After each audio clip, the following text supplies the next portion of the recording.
자, 이제 김문수 후보 주도권 토론 시작하시죠. 네, 이재명 후보에게 묻겠습니다. 네. 제가 볼 때는 통상 문제를 해결하기 위해서는 대통령의 외교적 신념, 네. 그리고 국제사회에서 얼마나 신뢰하느냐, 이게 매우 중요하다고 봅니다. 네. 그런데 우리 이재명 후보께서는 성남시장을 할 때 2017년에는 네.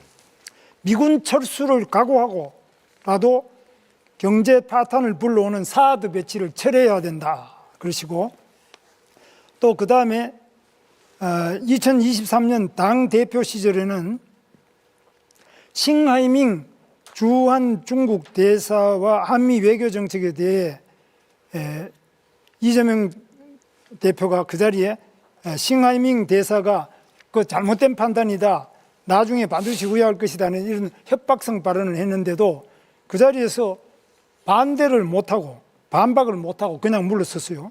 그 다음에 또 중국과 대만 사이의 문제에 대해서도, 그게 2024년 당대표 시절입니다.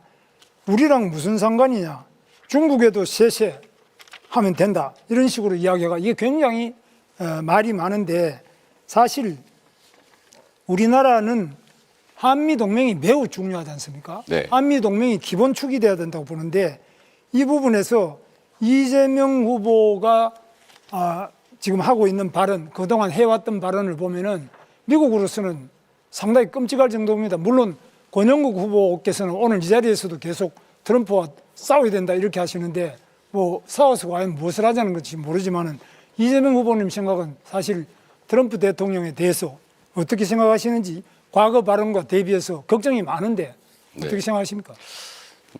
걱정 안 하셔도 됩니다. 네. 제가 말씀을 드리자면 한미 동맹은 중요하죠. 그리고 앞으로도 계속 확장 발전돼 가야 됩니다. 안보 동맹에서 이제 경제 동맹, 포괄 동맹으로 발전해 가야 되는 우리 외교의 기본축인 것은 분명하죠. 그렇다고 해서 거기에 완전히 의존하는 건 안 된다.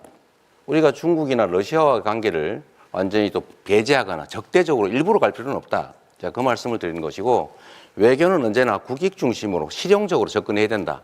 이 말씀을 그렇게 드린 겁니다. 그런데 배제하자 이렇게 말하는 사람도 없고요. 그래서 우리는 한미 동맹을 기본축으로 할 때라야만, 또 미군이 우리 한반도에 한국에 주둔할 때라야만 우리가, 중국도 우리를 외교 상도로서 제대로 대하지. 만약 미군도 없고 우리는 핵도 없고 아무도 없고 동맹이 없다, 이럴 때는 중국이 과연 우리나라를 제대로 대접을 하고 또 상대를 하겠느냐, 이런 점에서 한미 동맹이 기본축이고, 또 쉽게 말씀드리자면 6.25 때도 중국 공산당은 우리나라에 쳐들어와서 우리 적국이었지 않습니까? 미국은 우리를 도와줘가지고 우리 대한민국을 지킨 당사자 아닙니까? 그런데 어떻게 미국과 중국이 같은 수준이 아니잖아요. 그리고 분명히 그 중국은 북한하고도 가깝지만은 특히 6.25 때 우리 적국이었지 않습니까? 그런 점에서 그 아주 비슷하게 보고 중국도 중요하다, 러시아도 중요하다, 미국도 중요하다, 이건 아니죠. 그러니까 비중이라는 걸 당연히 고려해야죠. 똑같이 한다 그런 게 아니고요. 왜 그렇게 받아들이는지 이해가 안 되는데, 한미 동맹이라고 하는 것은 대한민국 외교 안보의 기본축이다. 네. 발전시켜야 된다. 심화시켜야 된다. 분명하고요. 한미일 협력체제, 안보 협력도 반드시 필요하다. 그러나 그렇다고 해서 거기에 완전히 몰빵, 올인해서는 안 된다. 중국과 러시아의 관계도 우리는 중요하기 때문에 잘 관리해야 된다. 이 말씀을 드리는 것인데요. 너무 자꾸 극단화시키지 말라니까. 이 외교라는 게 얼마나 섬세하고 예민한 문제입니까? 좀 이렇게 여유 있게, 유동성 있게, 실용적으로, 실사구시적으로 접근할 필요가 있다는 말씀을 다시 한번 드립니다. 자, 그러면 이재명 후보께서는 북한의 핵에 대해서는 네.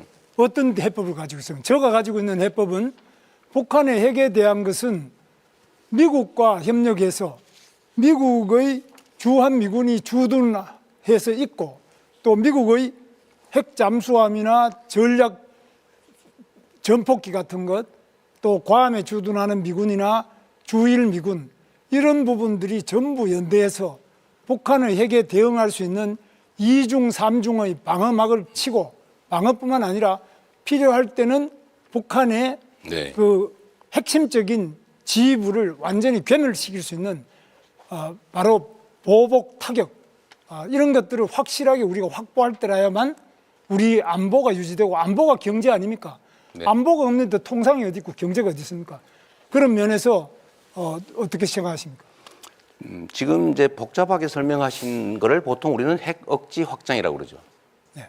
지금 그거는 한미 간에 충분히 협의가 돼서 이미 상당 정도 장치들이 만들어져 있습니다. 그리고 한반도 핵은 우리는 기본적으로 북이 핵을 가지고 있으니까 우리도 핵을 갖자 이런 방식으로는 일본도 핵무장하고 동남아도 핵무장하고 해서 핵 도미노 현상을 부르기 때문에 쉽지가 않고 두 번째로는 이 미국이 승인할 리도 없고 국제 핵 확산 조약을 탈퇴하고 북한처럼 경제 제재를 견뎌야 되기 때문에 그렇게 살 수는 없는 거죠. 그러니까 가능한 범위 내에서 재래식 군사력을 최대한 확장을 하고 미국의 핵 확장 억지력을 최대한 우리가 함께 공유하고 그런 방식으로 지금까지 왔고 앞으로도 그렇게 가면서 한반도의 핵을 비핵화하는 방향으로 우리가 목표를 정하고 가야죠.